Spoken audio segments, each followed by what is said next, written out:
Everyone, welcome to my channel English with Evelyn. और आज हम करने वाले हैं क्लॉजेस पढ़ने वाले हैं। ठीक है, क्लॉजेस के बहुत सारे एस्पेक्ट्स होते हैं, इंपॉर्टेंट एस्पेक्ट्स होते हैं जो कि हम पढ़ेंगे। और सबसे इम्पॉर्टेंट चीज़ जो होती है वो होती है फ्रेजेस और क्लॉजेस का डिफरेंस, जो कि हम लोग पढ़ चुके हैं ऑलरेडी। मतलब फ्रेजेस तो हम लोग पढ़ चुके हैं, उसमें मैंने आपको ये बता दिया है कि मेनली जो फ्रेजेस और क्लॉजेस होते हैं दोनों होते क्या हैं, ग्रुप ऑफ वर्ड्स होते हैं। फ्रेजेस में फाइनाइट वर्ब्स नहीं होते हैं, क्लॉजेस में फाइनाइट वर्ब्स होते हैं। मतलब सब्जेक्ट होता है और एक फाइनाइट वर्ब जरूर होता है। तो फिर पूरा सेंटेंस ही क्यों नहीं बन जाता है? वो इसलिए नहीं बन जाता है क्योंकि वो फिर भी इनकम्प्लीट सेंस ही बनाता है, कंप्लीट सेंस नहीं बनाता है। तो देखते हैं पहले कुछ एग्जाम्पल्स और फिर बढ़ते हैं आगे। Some children are eating yummy ice creams. अगर मैं बोलती some children are eating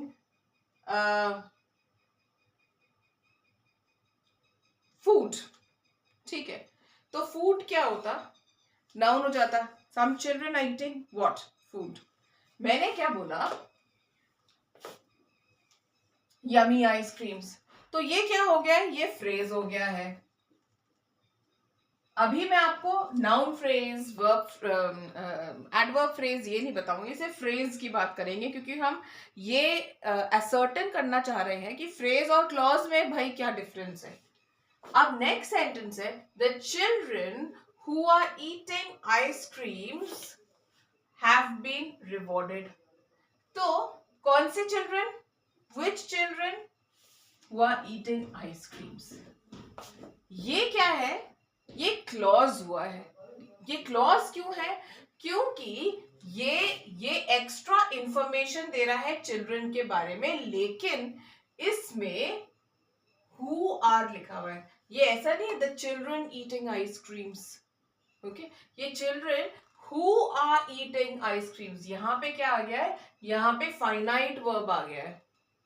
ठीक है, हैव बीन रिवॉर्डेड। तो जो भी मैं अंडरलाइन करूंगी ना इस पेज पर, जो भी मैं अंडरलाइन करूंगी वो होगा आपका सबऑर्डिनेट क्लॉज होगा। अब क्या हो गया है, होता है कि एक होता है मेन क्लॉज और एक होता है सबऑर्डिनेट क्लॉज। ये जानना बहुत जरूरी है क्योंकि कॉम्प्लेक्स सेंटेंसेस में यही काम आएगा हमको। सिंपल कंपाउंड कॉम्प्लेक्स सेंटेंसेस करेंगे ना, ये स्टेजेस होती हैं।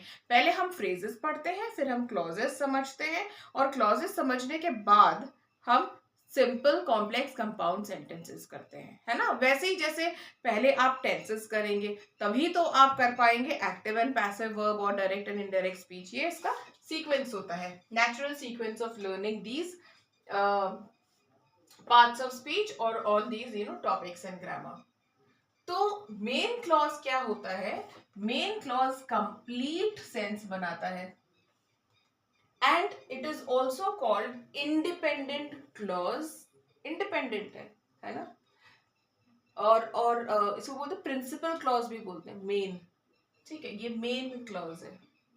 सबऑर्डिनेट, जैसा कि आपको नाम से पता चल रहा है, ये सबऑर्डिनेट होता है। मतलब कि ये सेंस तो बना रहा है लेकिन कंप्लीट सेंस नहीं बना रहा है, और इसको अपना सेंस कंप्लीट करने के लिए इसकी जरूरत पड़ती है। लेकिन this clause, main clause, can stand on its own. अपने आप में ये कंप्लीट है। जैसे कि इस एग्जाम्पल सेंटेंस में देखिए, the children have been rewarded. The children have been rewarded. लेकिन अगर मैं सबऑर्डिनेट क्लॉज की बात करूं, हु आर ईटिंग आइसक्रीम्स, तो हु आर ईटिंग आइसक्रीम से आपको कुछ सेंस तो पता चल रहा है, कुछ तो समझ में आ रहा है, लेकिन पूरी बात तो समझ में नहीं आ रही, इसलिए इसको कहते हैं सबऑर्डिनेट क्लॉज। ठीक है, it will make some kind of sense but not complete sense. Now let us take up some examples and we'll try to figure out what are the main clauses here and what are the subordinate clauses. ठीक है, now the first sentence, nobody believed that she had made it. Nobody believed what? That she had made it. ठीक है, तो ये हो गया आपका main clause because this can stand on its own. Nobody believed it. Okay, nobody believed anything। कुछ भी हो सकता है यहाँ पे जो जो कॉम्प्लीमेंट है ना। but it has a subject, it has a verb, it's complete. The man who is driving is our neighbor. यहां पे क्या हुआ? Subordinate clause, who is driving. The man is our neighbor. और द मैन के बारे में extra information दे रहा है आपको ये एडजेक्टिव क्लॉज. मैं अभी एडजेक्टिव नाउन नहीं करूंगी, है ना. मैं हम सिर्फ ये असर्टेन कर रहे हैं कि कौन सा मेन क्लॉज है, कौन सा सबऑर्डिनेट क्लॉज है. तो ये हमारा सबऑर्डिनेट क्लॉज है और ये हमारा मेन क्लॉज है. ठीक है. आई will finish when.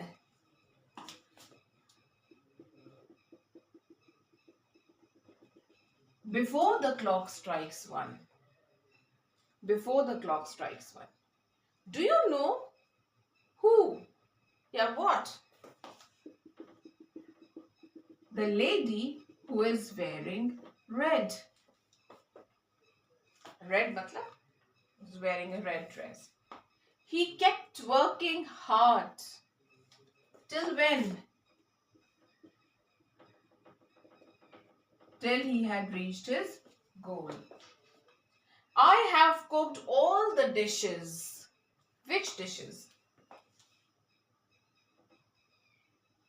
That you can see on the table. अब ये जो डॉटेड लाइन में है ना, ये सारे सबऑर्डिनेट क्लॉजेस हैं. ठीक है. अब हम ये देखते हैं कि ये सबऑर्डिनेट क्लॉज इनको हमने बोला है ऐसे ही मन से बोल दिया है, कहीं ऐसा तो नहीं कि ये फ्रेजेस हो और हम इनको सबऑर्डिनेट क्लॉजेस समझ रहे हैं. तो उसके लिए हमको एक बार याद करना पड़ेगा फ्रेज और क्लॉज में डिफरेंस क्या है. फिर से एक बार रिवाइज कीजिए कि फ्रेज में फाइनाइट वर्ब नहीं होता है और एक क्लॉज का खुद का एक सब्जेक्ट और एक फाइनाइट वर्ब जरूर होता है. और एक चीज और, एक क्लॉज में एक ही फाइनाइट वर्ब होगा. ठीक है. जैसे हिंदी में कहते हैं ना, एक तलवार में, एक म्यान में एक ही तलवार आ सकती है, एक तलवार में दो, एक म्यान में दो तलवारें नहीं आ सकती हैं. उसी तरह से एक क्लॉज में एक ही फाइनाइट वर्ब होगा. अगर 3 फाइनाइट वर्ब्स हैं एक सेंटेंस में तो 3 अलग अलग क्लॉजेस होंगे, 3 अलग अलग क्लॉजेस होंगे. अगर एक सेंटेंस में 2 फाइनाइट वर्ब्स हैं तो 2 क्लॉजेस होंगे. ठीक है. तो अब हम एक बार फाइनाइट वर्ब्स को चेक कर लेते हैं कि ये हमने सही देखा है या कुछ इसमें गड़बड़ तो नहीं है. तो अब आप देखिए इसको, इसमें कितने फाइनाइट वर्ब्स हैं. मैं फाइनाइट वर्ब्स को ना बॉक्स में डालती हूँ. Nobody believed, nobody will believe, nobody should believe. अगर मैं टेंस चेंज कर रही हूं, है ना, या मैं मोडालिटी चेंज कर रही हूं तो ये चेंज हो रहा है.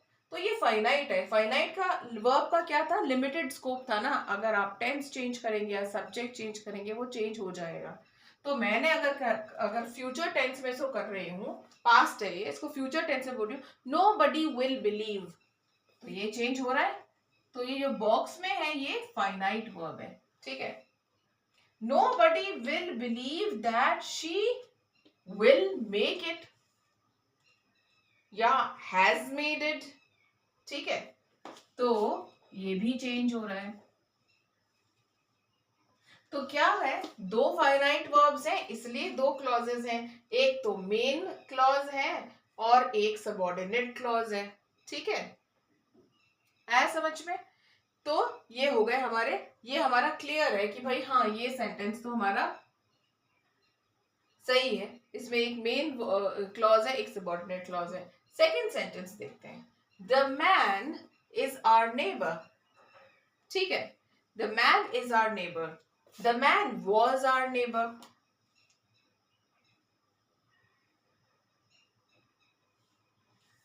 ठीक है. These people are our neighbours. देखो मैंने सब्जेक्ट को भी चेंज किया और मैंने वर्ब को भी टेंस को भी चेंज किया और ये चेंज हो रहा है ना. तो ये तो एक हमारा फाइनाइट वर्ब हो गया. ठीक है. अब इसका देखते हैं. The man who was driving was our neighbour. तो इसका मतलब ये भी चेंज हो रहा है ना. हम ऐसे भी बोल सकते हैं the man who are sitting in the car, तो ये चेंज हो रहा है ना। या the woman who was driving, ठीक है, चेंज हो रहा है ये। तो खैर वुमन से ये चेंज नहीं होगा, है ना, ये तो मैन और वुमन दोनों से सेम ही रहेगा। टेंस चेंज करने से चेंज, या तो टेंस से चेंज हो या सब्जेक्ट से चेंज हो। फाइनाइट वर्ब किसी न किसी से चेंज होना चाहिए। मैंने यहाँ पे टेंस चेंज करा, ये चेंज हो रहा है, तो ठीक है ना। The man who was driving, who is driving, who will be driving, ये चेंज हो रहा है, तो ये फाइनाइट वर्ब हो गया। हो गए दो फाइनाइट वर्ब्स, और दोनों फाइनाइट वर्ब्स इक्वली डिस्ट्रीब्यूटेड है। एक मेन क्लॉज में है, एक सबऑर्डिनेट क्लॉज में है। एक मेन क्लॉज में है, एक सबऑर्डिनेट क्लॉज में है। नेक्स्ट देखते हैं, आई विल फिनिश। अगर इसको मैं पास्ट टेंस में बोलूं, आई हैड फिनिश्ड या आई फिनिश्ड, तो ये चेंज हो रहा है ना। तो ये हो गया हमारा एक फाइनाइट वर्ब। बिफोर, अगर मैं इसको पास्ट टेंस में बोलूं तो मैं बोलूंगी I finished before the clock had struck 1,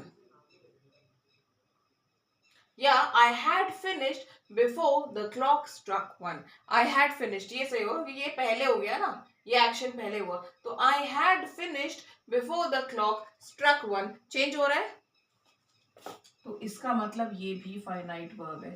हो गया हमारा इक्वल डिस्ट्रीब्यूशन, एक मेन वर्ब में हो गया, एक सबऑर्डिनेट मेन क्लॉज में हो गया, एक सबऑर्डिनेट क्लॉज में हो गया, ठीक है। फिर do you know the lady who is wearing red, do you know, इसकी जगह हम ऐसे भी बोल सकते थे डिड यू नो, तो हाँ ये चेंज हो रहा है। ये हमारा वर्ब हो गया एक finite verb. The lady who was wearing red, कभी अगर किसी ने वॉज करके बात करी तो ये चेंज हो रहा है इस सेंटेंस में। हम इसी स्पेसिफिकली इसी सेंटेंस की बात कर रहे हैं, इसी सेंटेंस को ही चेंज करके देखेंगे, तो ठीक है। एक फाइनाइट वर्ब हमारा मेन क्लॉज में आ गया, एक फाइनाइट क्लॉज हमारा सबऑर्डिनेट क्लॉज में आ गया, ठीक है। He kept working hard. He will keep working hard till he reaches his goal. ठीक है, ऐसे भी बोल सकते हैं। तो चेंज हुआ, हाँ जी ये चेंज हुआ, ये हमारा एक फाइनाइट वर्ब हो गया, और ये हमारा दूसरा फाइनाइट वर्ब हो गया। प्रूव होता जा रहा है हमको, है ना, कि ये हमारे ये सारे करेक्ट है, ठीक है। अब लास्ट वाला, I have cooked all the dishes that you see on the table. Suppose इसको past tense करके बोले, I had cooked, जल्दी से इसको बॉक्स में डाल देते हैं फाइनाइट वर्ब को। I had cooked all the dishes that you saw on the table. हो गया, वन फाइनाइट वर्ब पर क्लॉज, ठीक है, ये क्लियर हुआ। अब जैसे फ्रेजेस को हम कैटेगराइज करते हैं according to the function, noun phrase, adverb phrase, adjective phrase में हम सबऑर्डिनेट क्लॉजेस को भी ऐसे ही करते हैं। अब आपको ये ध्यान रखना है कि सिर्फ सबऑर्डिनेट क्लॉज ही वो क्लॉज है जिसके कि नाउन, एडजेक्टिव और एडवर्ब फ्रेजेस बन सकते हैं, यही बनेंगे कॉम्प्लेक्स सेंटेंसेस में ही, ठीक है। तो complex, simple, compound, complex sentences तो मैं एक अलग वीडियो में बताऊंगी। अभी हम सिर्फ इतना जानना सीख लेते हैं, ठीक है, कि इन सेंटेंसेस में हमको पता कैसे चलेगा कि ये नाउन क्लॉज है, एडजेक्टिव क्लॉज है या एडवर्ब क्लॉज है, कैसे पता चलेगा। वैसे ही पता चलेगा जैसे हमको फ्रेजेस का पता चला था कि उस पर्टिकुलर सेंटेंस में वो जो क्लॉज है, देखिए अब फ्रेज नहीं है, अब तो क्लॉजेस हैं, वो क्लॉज किसका काम कर रहा है, बहुत इंटरेस्टिंग है इसको जानना भी, ठीक है। Nobody believed what, ये क्या है, सब ये वर्ब है, वर्ब का object. Nobody believed him, him क्या हुआ, ऑब्जेक्ट हो गया ना, ऑब्जेक्ट हो गया, वो नाउन है, तो nobody believed that she had made it. तो ये क्या हो गया हमारा, that she had made it, ये हमारा noun clause हो गया, noun clause. ठीक है, आई होप ये ज्यादा कंफ्यूजिंग नहीं हो रहा होगा, I hope, I just hope. ठीक है, ये नाउन क्लॉज हो गया हमारा. ठीक है, the man who is driving is our neighbour. The man, ये मैन क्या है, नाउन है, और ये मैन को डिस्क्राइब कर रहा है ये वाला क्लॉज. मैन नाउन है और नाउन को डिस्क्राइब कर रहा है ये हु इज ड्राइविंग. तो ये क्या हुआ हमारा, ये हुआ हमारा एडजेक्टिव. एडीजे लिख देती हूं मैं, क्लॉज के लिए सीएल लिख देती हूं. ये हुआ हमारा एडजेक्टिव क्लॉज. ठीक है, all right. I will finish when, action कब होगा. I will finish now. I will finish, तो नाउ क्या हुआ, एडवर्ब हुआ. I finish now. Okay, I finish later, noun वो एडवर्ब हुआ. अगर मैं बोलूं I finish within 1 hour, तो विद इन 1 आवर क्या हुआ, एडवर्ब फ्रेज हो गया, क्योंकि वो बता रहा है when, adverb phrase of time, कब. ये क्या है, इसमें तो फाइनाइट वर्ब है, तो ये क्या हुआ, ये एडवर्ब क्लॉज ऑफ टाइम हुआ. ठीक है, आई will finish before the clock strikes 1, तो ये क्या हुआ हमारा, ये हमारा हुआ एडवर्ब क्लॉज, एडवर्ब क्लॉज हुआ ये. ठीक है, next. Do you know the lady who is wearing red. Do you know the lady,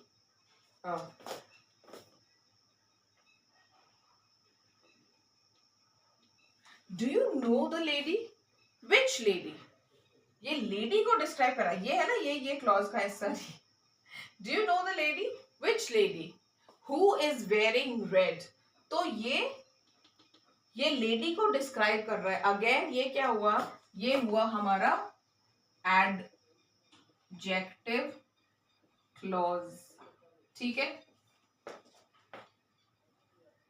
he kept working hard till when, the time has been given here. So what is this, this is the adverb clause of time, this here. I have cooked what, I have cooked all the dishes, which dishes that you, I have cooked what, all the dishes that you see on the table. अब इसमें I have cooked all the dishes, which dishes that you see on the table, तो ये क्या हो गया है हमारा adjective clause which is describing dishes. I have cooked all the dishes. ठीक है, तो ये हो गए हैं हमारे क्लॉजेस, जिसमें मैंने पहले आप देखेंगे फ्रेजेस, तो फ्रेजेस को टाइप्स में डिवाइड करके बताया है. ये मैंने आपको क्लॉजेस को डिवाइड करके बताया है नाउन, एडवर्ब और एडजेक्टिव में. ठीक है, और इसको हम और डिटेल में करेंगे कब, जब हम करेंगे हमारे सिंपल, कॉम्प्लेक्स और कंपाउंड सेंटेंसेस. तो जब हम कॉम्प्लेक्स सेंटेंसेस, ये एक बार आपको बता देती हूँ मैं कि जितने सेंटेंसेस हैं ये सारे कॉम्प्लेक्स सेंटेंसेस हैं. ठीक है, तो जब हम कॉम्प्लेक्स सेंटेंसेस करेंगे ना, तो ये वाला जो रिवीजन है ये वापस हो जाएगा हमारा एक बार और, जो डिफरेंट काइंड्स हैं, काइंड्स ऑफ क्लॉजेस. ठीक है, ये हो जाएगा. ठीक है, तो चलिए वीडियो को यहीं बंद करते हैं. सी यू लेटर, बाय बाय.